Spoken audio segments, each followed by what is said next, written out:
यूं तो अक्सर सरकारी योजनाएं और दावे जनता के हित को ध्यान में रखकर लाए जाते हैं, पर इसी जनता को जब उन योजनाओं का लाभ लेने की बारी आती है तो ये सब सरकारी दावे धड़े के धड़े रह जाते हैं। अब आप ही सोचिए, जब एक जीवित बूढ़ी महिला को अपने जीवित रहने का ही प्रमाण देना पड़े तो इससे ज्यादा शर्मनाक भला और क्या हो सकता है। समाज कल्याण विभाग, जैसा कि नाम से ही ज्ञात है कि समाज के लोगों के हित में बनाया गया विभाग, जहां लोगों की जरूरतों का रखा जाता है ख्याल, जहां परेशानी से मिलती है निजात। लेकिन जरा सोचिए कि क्या हो जब कोई जिंदा हो और जब कोई जरूरतमंद या हितग्राही योजना का लाभ लेने खुद पहुंचे तो उसे ये कहकर लौटा दिया जाए कि तुम मृत हो। बता दें कि महावन क्षेत्र के ग्राम हयातपुर में सरकारी मशीनरी का कारनामा देखने को मिला, जहां की रहने वाली कस्तूरी देवी समाज कल्याण विभाग के गैर जिम्मेदाराना रवैया के चलते मृत घोषित कर दी गयी। अब वे खुद के जिंदा होने की बात अफसरों से कह रही हैं।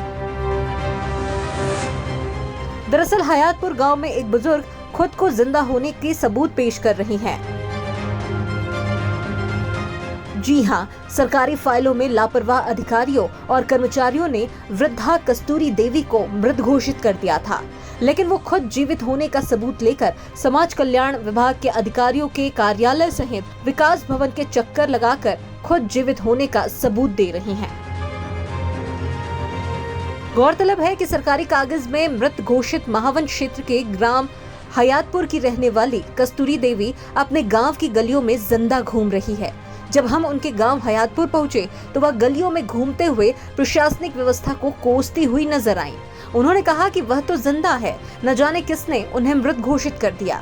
साथ ही कस्तूरी देवी ने बताया कि मैं 35 साल से इसी गांव में रह रही हूं और पेंशन के बाद जब सरकारी कर्मचारी जांच करने आता है तो उनके पास कोई भी कर्मचारी भी नहीं आया। इस बीच जब उनकी पेंशन बंद हुई और जब वे बैंक गई तो पता चला कि कस्तूरी देवी मृत घोषित कर दी गई हैं, जिसके बाद वह अब अपने आप को जिंदा देख और कागजों में मृत देख कस्तूरी देवी परेशान होकर अपने घर लौट आई और इंतजार कर रही हैं कि आखिरकार इस गलती को समाज कल्याण विभाग जल्द ही सुधार देगा। अपने जीवित होने का प्रमाण देते हुए कस्तूरी देवी ने और क्या कुछ कहा, आइए सुनते हैं। मैं जो कह गई जब वो तो मर गई, वो तो कस्तूरी को तो ना पता, फिर हमारी न्यू कही हम तो ना मरे और हम तो जिंदे तो कहीं जिंदे तो बिन्ने फिर अधिकारी ने कही तो कहीं सब काम तुम्हारा बढ़िया आ जाए, वो तुम्हें वो मिल जाएगी पेंशन की तो वो मिल जाएगी। अब कुछ नहीं मिल रहा, कचू ना मिल रहा। वोट डाला था तुमने? वोट तो मैं यहाँ है ही ना सुनने ना बाबूजी। अच्छा। मैं तो वृंदावन में यहाँ बाम भट्टी। नहीं, वोट तो था ना तुम्हारा यहाँ का? हाँ, यहाँ का तो है, फिर डला नहीं होगा वो? हाँ, डरवा तो होगा जो नहीं पता ना मुझे तो मैं बाजना लाई थी वो गाड़ी पे धर के तो माँ बस मुझे दी को तो ना है वोट न्यू करके डरवा दो, बाने बड़े बेटा आने बाकी बटन दबा दो। हाँ। बस। और तुम मृतक है में से? कागज में मृतक है तुम? हाँ। एक तरफ तो कई बार सरकारी योजनाओं के लिए टीम गठित की जाती है, योजनाएं बनाई जाती है, पर तमाम प्रयासों के बाद भी वे धरातल पर उतर नहीं पाते। लेकिन जब कई बार इन्हें अमली जामा पहनाया भी जाता है तो सिस्टम की लापरवाही सामने आ जाती है, वो भी ऐसी कि जिंदा इंसान मृत हो जाता है।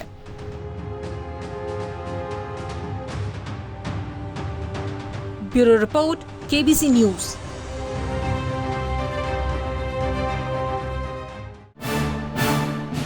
एम्स दिल्ली के जाने माने न्यूरोसर्जन डॉक्टर फैज अकरम अब कटिहार में भी ममता नर्सिंग होम मां और बच्चों की सभी बीमारियों के इलाज के साथ साथ अब यहां ब्रेन, स्पाइन एवं न्यूरो से जुड़ी सभी बीमारियों का इलाज और सर्जरी भी शुरू हो गई है। हमारे यहां लकवा आदि बीमारियों के इलाज के लिए विशेषज्ञ फिजियोथेरेपिस्ट की सुविधा भी उपलब्ध है। 24 घंटे आपातकालीन सेवा भी उपलब्ध। प्रत्येक गुरुवार फ्री ओपीडी। ममता नर्सिंग होम, न्यू मार्केट, सब्जी मंडी, कटिहार।